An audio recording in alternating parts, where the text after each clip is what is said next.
শহরের এক কোণে ছোট্ট একটা বাগান ছিল নীলু দাদুর। সেখানে শুধু ফুল নয়, ছিল এক অদ্ভুত নীরবতা। নীলু দাদু চোখে খুব একটা ভালো দেখতে পেতেন না, কিন্তু তার কান ছিল খুব প্রখর। তিনি বাতাসের শব্দ শুনে বলে দিতে পারতেন আজ কোন ফুল ফুটেছে। একদিন বিকেলে নীলু দাদু বাগানে বসেছিলেন। হঠাৎ তিনি শুনতে পেলেন খুব মিষ্টি একটা সুর। কেউ যেন খুব নিচু স্বরে গুনগুন করে গান গাইছে, কিন্তু বাগানে তো তিনি ছাড়া আর কেউ থাকার কথা নয়। দাদু ডাকলেন, কে ওখানে? কে গান গাইছে? গানটা থেমে গেল। একটু পর ঝোপের আড়াল থেকে বেরিয়ে এলো 10-12 বছরের একটা ছেলে। তার হাতে একটা পুরনো জল দেওয়ার পাত্র। ছেলেটির নাম অয়ন।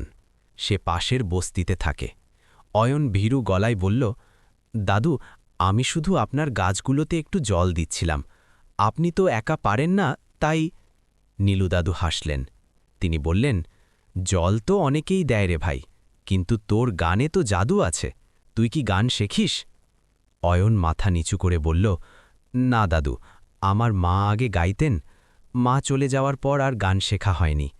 আমি শুধু গাছের সাথে কথা বলার জন্য গুনগুন করি। সেই থেকে শুরু হলো এক নতুন বন্ধুত্ব।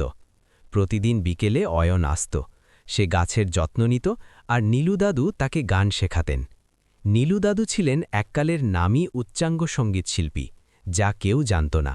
দৃষ্টিশক্তি হারানোর পর তিনি নিজেকে গুটিয়ে নিয়েছিলেন, কিন্তু অয়নের সরলতা তাকে আবার জীবনের স্বাদ ফিরিয়ে দিল।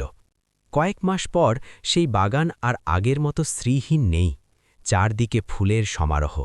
আর সেই বাগানের মাঝখানে বসে এক বৃদ্ধ আর এক কিশোর মিলে সুরের জাল বুনত। পাড়ার মানুষ অবাক হয়ে দেখত কিভাবে একটা জীর্ণ বাগান আর একজন নিঃসঙ্গ মানুষ এক চিলতে সুরের স্পর্শে নতুন করে বেঁচে উঠেছে। নীলু দাদু বুঝতে পারলেন, চোখে দেখতে না পেলেও মনের আলো দিয়ে পৃথিবীকে সুন্দর করা যায়, যদি পাশে একজন সঠিক বন্ধু থাকে।